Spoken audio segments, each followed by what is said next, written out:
when it comes to operating expenses, this one can be tricky. Just because you have to pay, it doesn't always mean it's an operating expense. So this is important a lot. This is an oversight for a lot of people. So what are not operating expenses? Even the pros, the guys out there that know it all, conventional wisdom players. I own a portfolio. I manage all my properties. I own 5 apartment complexes all throughout Manhattan Beach. Where do you live? I live in one of those apartment complexes, so I can keep an eye on them. I know that guy. Depreciation. Yeah, that is depression. Depreciation. Loan payments and capital expenditures. Okay, now let me go ahead and elaborate. What are operating expenses? Again, guys, this was what is not. What is not? Depreciation, loan payments, capital expenditures. Now, what are operating expenses? Utilities, management expenses, make note, supplies. As small as supplies are, guys, it's still an expense. And it still factors in. Remember I said before, you can do a nuisance rent on self-storage. You can raise the rent just $10, and the NOI goes up, the value goes through the roof. You could create $250,000 of value. Remember I went over that? Okay, well, the same thing here. Think about it. If you could lower your expenses on just supplies, the NOI still goes up. So repairs and maintenance. Repairs and maintenance. This is improvements and additions. Improvements and additions are not. Improvements and additions are not. Meaning building some additional. Okay, property tax. Not your personal income tax from owning the property. That is not your personal. Note, your mortgage and interest may be deductible expenses, but it is definitely not an operating expense. Did I put that there for you already? Okay, good. Did you get all the notes? Okay. All right, guys. So with that said, what page are we on there? Page we leave off on? 52, 52. Okay. CAM, common area maintenance. When we talk about CAM does stand for common area maintenance. Most office and retail centers are leased with tenants having to split the cost of common area maintenance. Now, in hotels, there's a lot of common area maintenance, all right? But CAM applies when we're looking at apartments. CAM applies when we're looking at buildings. Mostly when we're looking at office, that's when CAM's going to come in. Who here has rented an office building before? Yeah, you guys know, right? You're going to see CAM. You're going to see CAM in the leases. And when we see CAM, that, for the most part, can be negotiable, but not always. Okay. So, CAM is going to cover the following. Exterior maintenance. Exterior maintenance of common areas, including landscaping. Landscaping is definitely one of them. Parking lot, electricity, and cleaning. Interior cleaning service. All right, now it's the landlord's duty to make sure that you have a clause stating that the lease will be divided on a pro rata basis based on the square footage usage. That's how it's done. And that the tenant will pay rent plus CAM monthly for the term of the lease.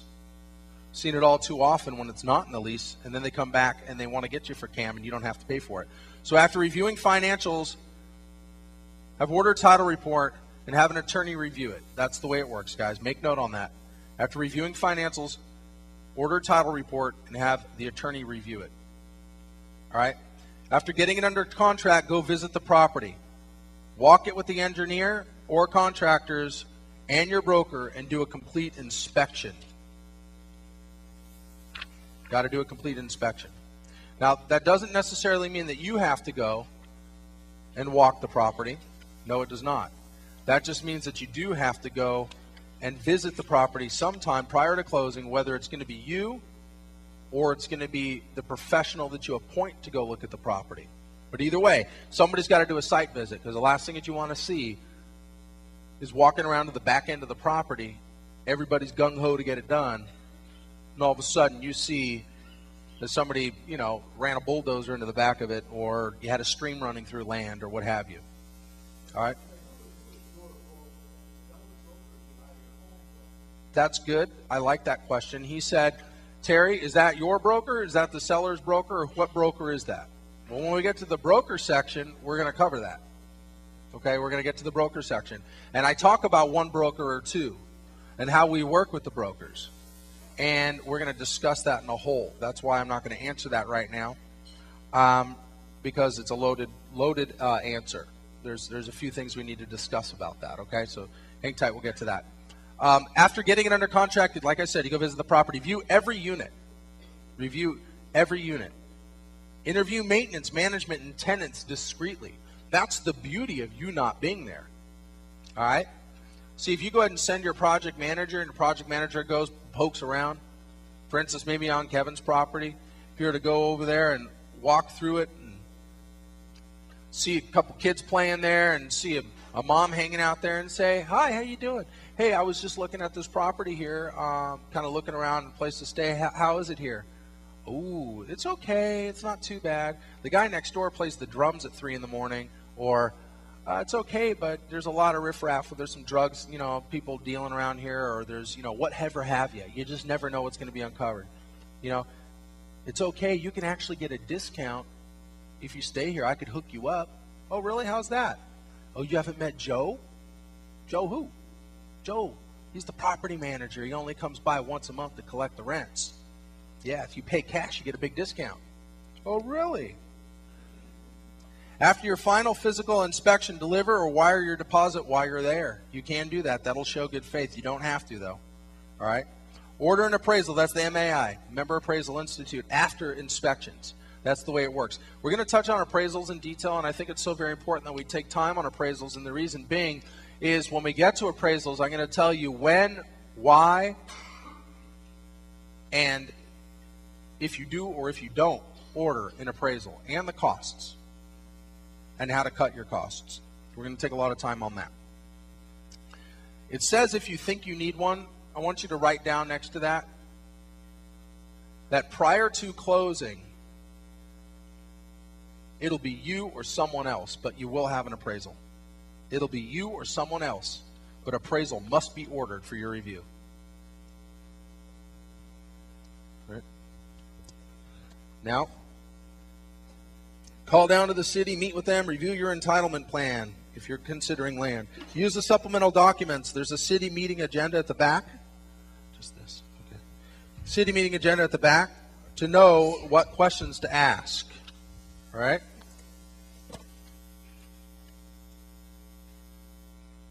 Now, next page, page 54, please.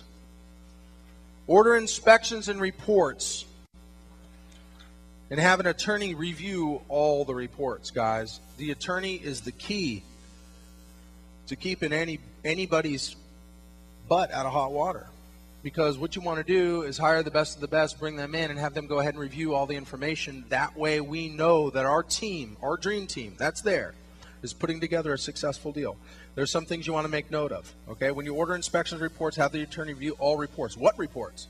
Physical report. Write that down. Physical report. Mold, if evidence exists. Asbestos. Asbestos. Asbestos. Tomato, tomato. And that's usually before 1989 was when things happened. So just make sure if you're looking at an older building, you just make sure to check out the asbestos. Okay? Can cause breathing issues. Lead paint, that's usually before 1978 as well. And then, guys, who here has purchased a house and you had to sign a lead paint disclosure? Right? Yep. That's right. Termite report. Look for the termite reports. Environmental phase 1. And a phase 1, which we're going to talk about in a moment. But write this down as well. Endangered species report. Wetland delineation as well. Right? Now, a phase 1 report is an environmental study. Professionals go out there. They take a look at the property. And they determine if it's got debris or issues on the property, where they're going to have to go ahead and give you either a check mark in the OK box or a check mark in the not OK box. The check mark in the OK box, that means that you've passed the environmental study, meaning that the property is free of any contaminants. But I'll tell you what, you'll look at a phase one time in your life. You never want to look at another one. All right? Phase ones are about this thick. Sometimes they're even 2 books. And it basically just goes through and it's a bunch of mumbo jumbo. It shouldn't be for you to review. That is for your project manager to review and the professionals to review. But while we're looking at this information, there is some supportive documentation that we do want to review, and that is the certificate, which basically says it's clean. It's got a clean bill of health. All right? Now, if it does have a clean bill of health, you can also look in the back. They usually have some pictures and stuff like that. And one of my properties, it was land, and I didn't even know there was so much junk on the back end of it. There was a car on the property, and I walked the property. There was still a car back there that was all burnt up in a ravine. There was tires. There was all kinds of junk. People, if they see raw land, they just throw stuff on it. And that's a good indicator when we're talking about finding deals that a lot of times land in the path of progress that's got a lot of debris on it shows that there's neglect. Nobody's there. Nobody knows what's going on. People are dumping there. You know, trash and debris stuff, you know. Okay, so now if the phase 1 does not come back with a clean bill of health, they're going to require that you get a phase 2. And then they do core soil samples, making sure that it's safe. One of you guys put a question up here about the project with the landfill. I told you that got to the point where we did pre-contract due diligence and found out ahead of time that another developer came in and looked at the property and knew that there was a landfill there. So we went ahead and just got away from the deal. If we would have continued to pursue the deal, would have went through and actually did hard due diligence costs, right? Got a phase 1 report. Wouldn't have came back with a clean bill of health. Would have said you need a phase 2. We would have done a phase 2, and it would have showed that there was landfill issues. So you guys get that? By doing the pre-contract due diligence, we basically, no money out of pocket, figured it out. Okay, that's why it's so powerful. Now write this down, because a phase 2, lenders are always going to require one for a phase 1. All right, that's for a phase 1. Always get a phase 1, even if you're doing a deal without a lender. Even if it's just going to be a JV. Now, without a lender on a JV, it's very, very important to understand that, because when we're doing a JV without a lender, that means that the property's owned free and clear, no debt encumbered on it. And we can get in there and we can facilitate the developer, the project management team, everybody. And a lot of times we're not going to need a lender to be able to move forward, especially if the developer has got means of private capital. Remember, they're going to allow us to encumber a little bit of debt on the JV property for a very short period of time. And then what we do is we get an A&D loan, which is an acquisition and development loan. That's the verbiage. Write that down, A&D loan, acquisition and development. That means to purchase, acquisition, and to develop. To either go horizontal, putting in the infrastructure, or to go vertical, which is to go straight up. That's the building. You guys know that I'm not a builder and a developer. I do not classify myself as one. I do not wear a hard hat. I don't go jump around on power tools and don't mess with that stuff, right? Thing about it is I'm a facilitator, just like you guys. We get in, we get out, we get rich. That's the way it's done. But if it comes back and the phase 1 is not clean, you got to get the phase 2. This is very important to understand this. The seller is never going to be able to get rid of the property without getting a phase 2. Once it's documented. You guys understand that once mold's documented in your residential property, it's documented, you have mold remediation happening, they got to send somebody down and give you a certificate of clearance on that. And what happens is if you got mold on your property, that's a disclosure in real estate, residential, and you have to disclose everything. In commercial, you do not. So what happens is the seller's still going to try to push it, and before you close on it, you're going to get another phase 1. So that's why I always ask, is there a phase 1 done on the property? They said, yeah, we got a phase 1. All right. If the seller says no, I say why. A lot of times they say, because we never got one. So you never thought about doing anything with this property, and you closed on it. When did you close on it? Did you close on it recently, or have you owned it forever? Now, if they've owned it forever, I could see why they don't have a phase 1, guys. You follow me here so far? If they've closed on it recently, chances are they're going to get a phase 1 when they closed on it, right? And unless they were just buying just to buy it. And that happens too. My point is they have to get a phase 2 if the phase 1 doesn't clear, and it's a responsibility of the seller to get a phase 2. Write that down. Because they're not going to be able to sell the property anyway. Okay? Now, I run into this quite often when I was dealing with land. I run into it a little bit less now. But it still comes up. And they say, well, look, if you're really interested in doing it, then you pay for the phase 2. Now, look, if you got great terms, smoking terms, you're buying the thing for pennies on the dollar, or if you're doing a JV and they're just going to contribute the property, and they say, I'll contribute the property, but it needs a phase 2. I know that for sure. Then okay. Then we make a decision.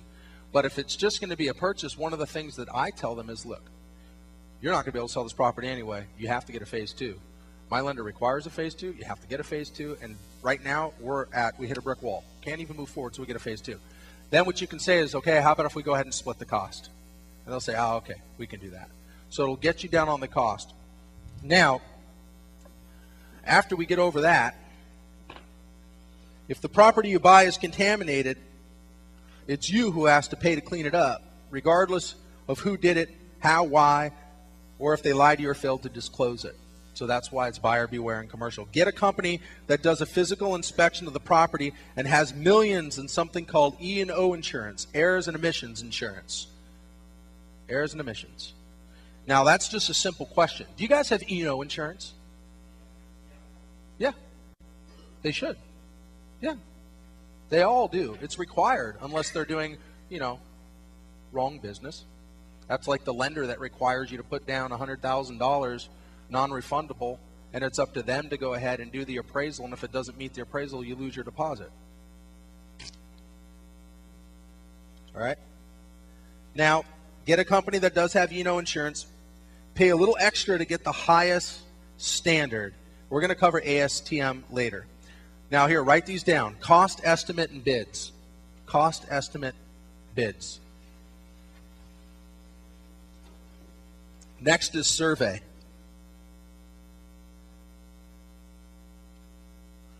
Market study. Now, for market study, guys, there's a formal study and there's an informal study. An informal study is basically telling the broker, hey, can you send me a market package on what's going on, a market research study? And what they'll do is they're going to send you, more than likely, a fluff package is what I call it. And they're not all that half bad. Some of them I've seen come through are actually pretty amazing. And what it basically states inside their package is all the supportive reasons why you should go ahead and buy the property. And it'll have things in there with absorption rates, reasons why there's the path of progress, development happening in the area, all the supportive reasons. But it's going to be a package to sell you on it so you can extract that information, or better yet, the heavy lifting's here for you to take care of that if we're moving forward and doing a deal together. But then we do a more of a formal study, which is going to be a market study. And there's tons of companies out there that do it. I actually have the best company on the planet. That's one of my resources, and they're busy. But you can get one very, very easily. And it's not a whole lot of cost. The cost is going to be minimal for that, especially if you tell them that they're going to be your go-to company to do your market studies. But guys, any good broker will put together a package. Then what you do, here's the secret, write this down. Write it down right next to it. Take the fluff out. Just take the fluff out. Remember, it's bullet points. Remember what our financiers said when they came in here?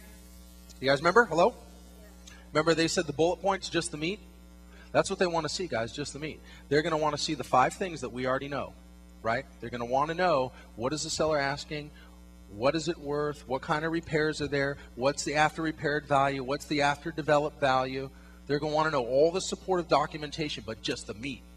And you can take that market study and you could just strip it from all the sales stuff out of there and just say supportive documentation, boom, boom, boom, boom, boom. Now, I'm going to walk you guys through an executive summary later so you can see how to go ahead and facilitate that. Would you guys like that?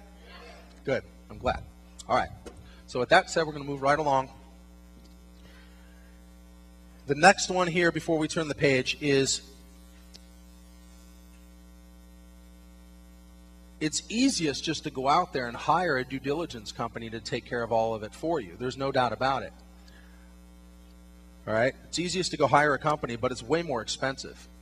Let me tell you what kind of money we're talking about when you're hiring a due diligence company. And boy, do they do a great job. Some of them overpackage, right? They overpackage stuff. But boy, the supportive documentation for this thing is just off the hook. I mean, it's beautiful. They do it in leather binders. They put pictures in there. They go to the ground, they go to the site, they have a helicopter, they take aerials, they package all your information up, and it's presented in one beautiful box. And you open it up and it's all in there. It costs you about 10 grand. 10 grand. All right? I've used them. I choose to do pre-contract due diligence to go and not spend any money. Who here wants to spend no money and get all the answers? Okay. Well, you can get all the answers to move forward, but then we have to verify all the answers. You guys understand that? Verify everything. Then page 55. Then it's time to decide. Are you in or you're out? Are you in or are you out? That's when it separates the decision making and all the wondering and pondering, all your thoughts. You do away with everything. Now it becomes a business decision. It's a business decision. If you're in, then release all contingencies. And if you guys don't know what contingencies are in a nutshell, contingencies are nothing more than, I will go ahead and close on the property contingent on annexation approval. I will go ahead and close on the property contingent on a release of this inspection with mold, so forth and so on. Once you go ahead and release all those contingencies, then your deposit goes hard. That's the knock at the door, guys. That's when the deposit goes hard. Once it goes hard, it ain't coming back. All right? Now, passive release is when contingencies expire. Active is when the contract requires you to sign a document specifying that the contingencies you're releasing, always do this when you sell, okay? Always do this when you sell. What this means is basically we want to have notation in there. We want to have notation that once we're going to go ahead and release the documentation, release the contingencies, that we are releasing them under the verbiage that I had put on the screen before. You add that in that clause, where if anything comes up later, they're still responsible. Then what happens is you have a leg to stand on. You follow what I'm saying? You always want to go ahead and not back yourself into the corner. Now, if you're out, request the deposit refund immediately and escrow title. Whether your attorney or broker, notify the seller. All right.